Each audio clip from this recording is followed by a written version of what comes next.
We're talking about Raphael in bed. It's finally happening. But you know what?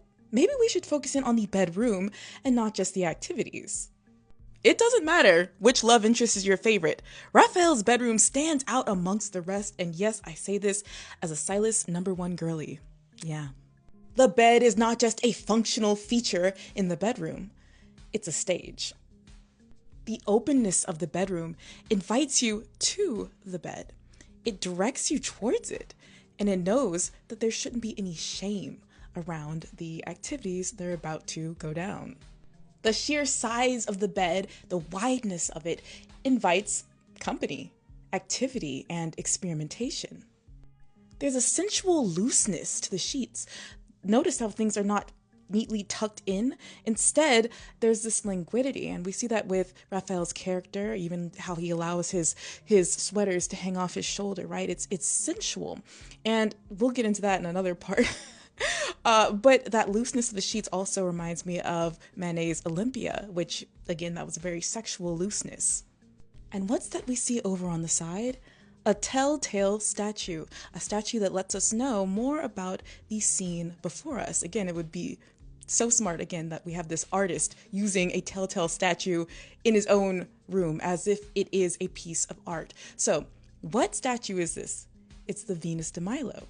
Venus, our goddess of love, greeting us, inviting us into a space, letting us know that the sensual acts that will go down here are not just erotic, but also divine. This is a little aside that actually ties back into what I was talking about with the languidity and the looseness of Raphael and how he styles himself, is that he reminds me not of Raphael, the painter, the Renaissance painter, but he reminds me of the subject of Caravaggio's Bacchus.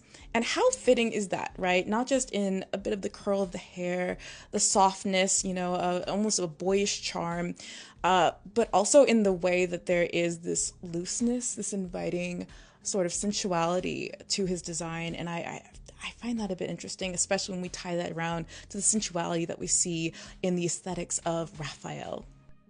If you look a little bit lower, you might notice an easel and the beginnings of a painting of what looks to be a starry sky. And of course, that makes sense.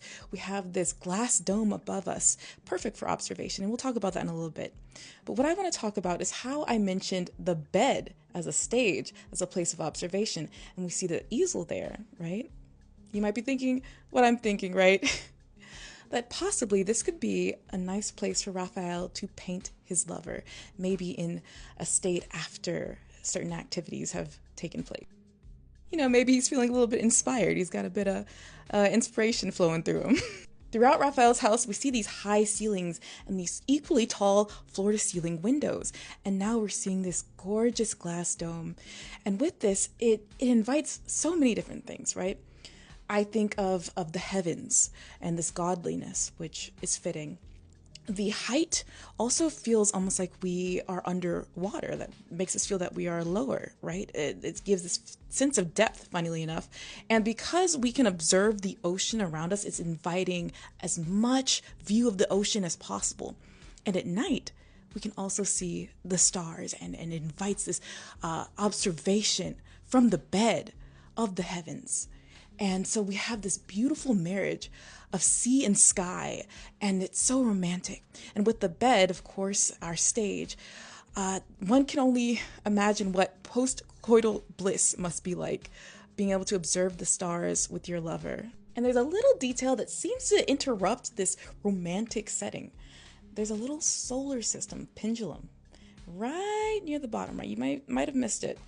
But it's near the scrolls of paper and stacks of books. That gives the idea of research and observation. So this glass dome where we can see the stars so clearly is tying into what I believe is the marking of time in this very romantic way, where you can imagine him longing and waiting for the days that MC will return to him.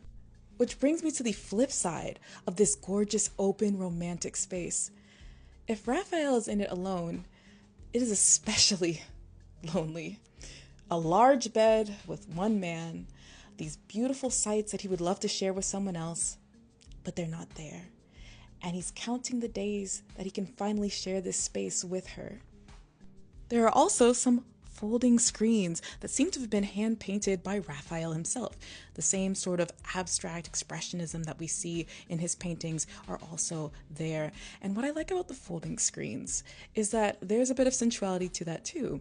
It's a place where changing, disrobing can happen, and then you step out for a big reveal. So that adds to the sensuality as well. And that small canvas we see on the easel also seems to have been where he was maybe testing out the painting for the folding screen. So maybe not a scene of the sky, but possibly something related to the screens, which is very lovely. Everything is ready and waiting for her return. I think that's it's beautiful, but it adds to the sense of longing when you really imagine him in this space without MC.